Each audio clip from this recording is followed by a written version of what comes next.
आज पूरे अफगानिस्तान में तालिबान का झंडा लहरा रहा है। पंजशीर की जीत के बाद तो इनके हौसले और भी बुलंद हो चुके हैं। आखिर तालिबान के पास इतना पैसा और हथियार कहां से आ रहे हैं? 2021 का तालिबान 1990 के तालिबान से पूरी तरह बदला हुआ नजर आ रहा है। आज इसके पास महंगे महंगे हथियार हैं। इनके पास आधुनिक SUV गाड़ियां आ गई हैं। तालिबान के लड़ाके जो कपड़े पहनते हैं वो नए और काफी हद तक साफ दिखाई दे रहे हैं, जबकि पुराने तालिबान की वेशभूषा भी पुरानी हुआ करती थी और उनका रहन सहन भी कबीलों के जैसा हुआ करता था। तालिबान के लड़ाके अब अनुशासित नजर आते हैं और ऐसा लगता है कि इन्हें काफी अच्छी ट्रेनिंग दी गई है। वो आत्मविश्वास से लबरेज दिखते हैं। आखिर वो क्यों नहीं आत्मविश्वास से भरे दिखेंगे जब उनके खजाने में पैसा भरा हुआ हो? तो सवाल ये उठता है कि तालिबान के पास कितना पैसा है और ये पैसा कहां से आया? इस सवाल का जवाब जानने के लिए बने रहिए हमारे साथ इस वीडियो के अंत तक।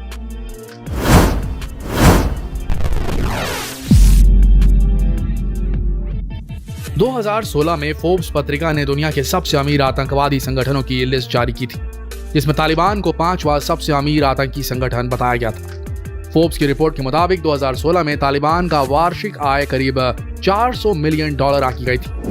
रेडियो लिबर्टी ने नेटो की गोपनीय रिपोर्ट के हवाले से तालिबान की संपत्ति को लेकर बड़ा खुलासा किया। रिपोर्ट में कहा गया कि तालिबान की संपत्ति में कई गुना इजाफा हुआ है।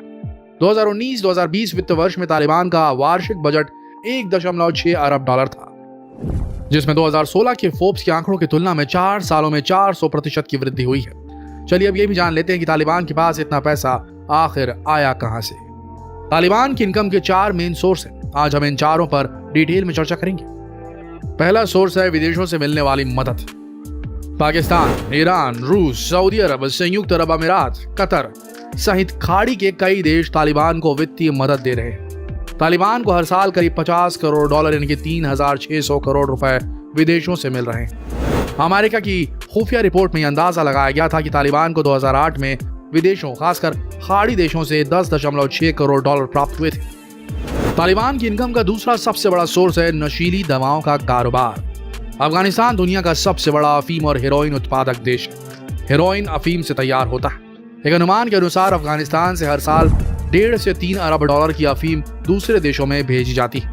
तालिबान किसानों से अफीम की खेती कराता है और उनसे इस पर 10% का टैक्स वसूलता है। इसके अलावा हेरोइन बनाने वाली लैब से भी ये टैक्स वसूलता है। इन सब से तालिबान को हर साल 10 से $40 करोड़ की इनकम होती है। अब बात करते हैं तालिबान की इनकम के तीसरे सोर्स की। तालिबान लगातार नए नए इलाकों पर कब्जा करता रहता है और जिस इलाके में उसका कब्जा हो जाता है वो वहां के नागरिकों से मनमाने टैक्स भरने को कहता है। पिछले 2 दशकों में दुनिया के कई देशों की मदद से देश में सड़क, स्कूल, अस्पताल आदि बनाए गए, लेकिन तालिबान ने इन सभी प्रोजेक्ट्स के लिए आने जाने वाली गाड़ियों से पैसे वसूल लिए। ये भी अनुमान है कि पश्चिमी देशों को सामान की सप्लाई करने वाले ट्रकों से तालिबान ने हर साल करोड़ों डॉलर बनाए हैं। इसके अलावा अफगान सरकार द्वारा आम जनता को दी जा रही सेवाओं से भी खूब कमाई की है। चलिए अब तालिबान की आय के चौथे सोर्स के बारे में बात करते हैं। खनिज और कीमती पत्थरों के मामले में अफगानिस्तान काफी अमीर है। दशकों से देश में लड़ाई होते रहने से अभी इनका पर्याप्त दोहन नहीं हो सका है। देश की खनिज संपदा की कीमत $1 अरब के आसपास है। देश का ज्यादातर खनन छोटे स्तर का है और अधिकांश अवैध ढंग से हो रहा है। तालिबान ने इस पर अपना नियंत्रण करते हुए वैध और अवैध सभी तरह के खनन से खासी कमाई की है।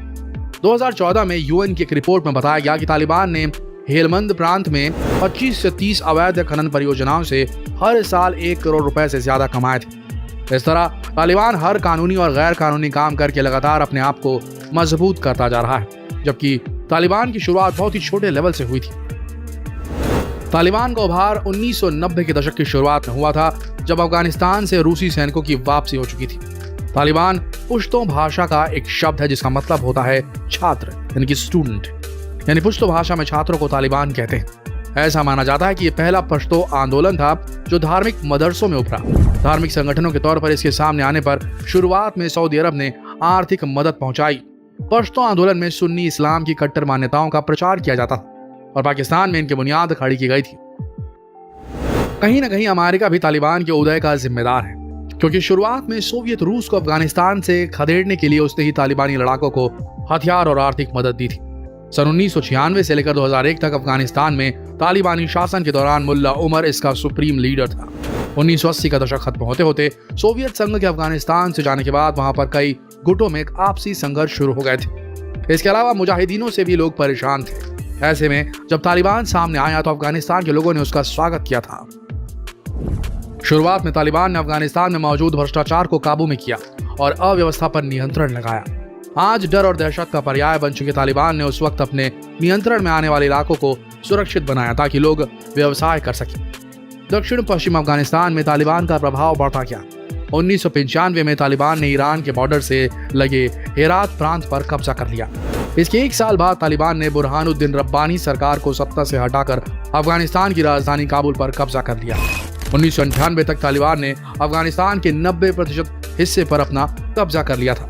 यहाँ से तालिबान आतंक का दूसरा नाम बनता गया। उस पर ह्यूमन राइट वायलेशन और अफगानी कल्चर को खत्म करने के आरोप लगने लगे। पाक अफगानिस्तान सीमा का इलाका पश्तूनों की आबादी वाला था। तालिबान ने कहा था कि वो यहाँ पर शांति और सुरक्षा का माहौल लाएगा और सत्ता में आने के बाद शरिया लागू करेगा। पाकिस्तान और अफगानिस्तान दोनों जगह तालिबान ने इस्लामिक कानून के तहत सजा लागू की, जैसे हत्या के दोषियों को सबके सामने फांसी देना और चोरी के दोषियों के हाथ पैर काट डालना। तालिबान ने पुरुषों को दाढ़ी रखने का फरमान जारी किया और महिलाओं को बुर्का पहनने के लिए मजबूर किया। इसके अलावा टीवी, सिनेमा और संगीत पर भी पाबंदी लगा दी। 10 साल से ज्यादा की उम्र वाली लड़कियों के स्कूल जाने पर रोक लगा दी गई थी। जब अमेरिका में साल 2001 में आतंकी हमला हुआ तो तालिबान अचानक दुनिया की नजरों में आ गया। तालिबान को अलकायदा सरगना ओसामा बिन लादेन और आतंकी संगठन को पनाह देने का दोषी ठहराया गया। 7 अक्टूबर 2001 को अमेरिकी सेनाओं ने अफगानिस्तान पर हमला बोल दिया। कुछ समय बाद ही अमेरिका ने तालिबान को सत्ता से बेदखल कर दिया। 20 साल तक लगातार युद्ध जैसे हालात बने रहे, लेकिन अपनी लाख कोशिशों के बाद भी अमेरिका तालिबान को मिटाने में नाकामयाब रहा और आखिरकार पाकिस्तान की मदद से तालिबान एक बार फिर ताकतवर होकर उभरा और इस बार उसने दुनिया की सबसे ताकतवर फौज को पीछे खदेड़ दिया। अमेरिका की फौज के जाने के बाद अमेरिका का छोड़ा गया जखीरा भी अब तालिबान के हाथ लग चुका है। इसके बाद तालिबान की ताकत कई गुना और बढ़ गई है। चीन, पाकिस्तान और रूस का समर्थन मिलने के बाद से तो तालिबान फूला नहीं समा रहा। उसने अपनी सरकार की घोषणा भी कर दी है। अब तालिबान अपनी ताकत और पैसे का उपयोग किस तरह करता है ये तो भविष्य ही बताएगा। तो दोस्तों, ये थी तालिबान और अफगानिस्तान की पूरी कहानी और अभी का कंटेम्पररी जो चल रहा है वहां का करंट सिनेरियो। अब आपको क्या लगता है, क्या होगा आगे?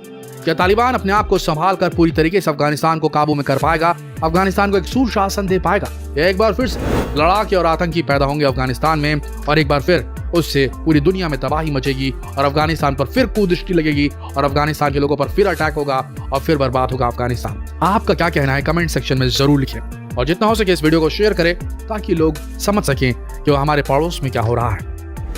मिलते हैं कल एक और दिलचस्प वीडियो में, तब तक के लिए आप सबका इस वीडियो के अंत तक बने रहने के लिए दिल से धन्यवाद।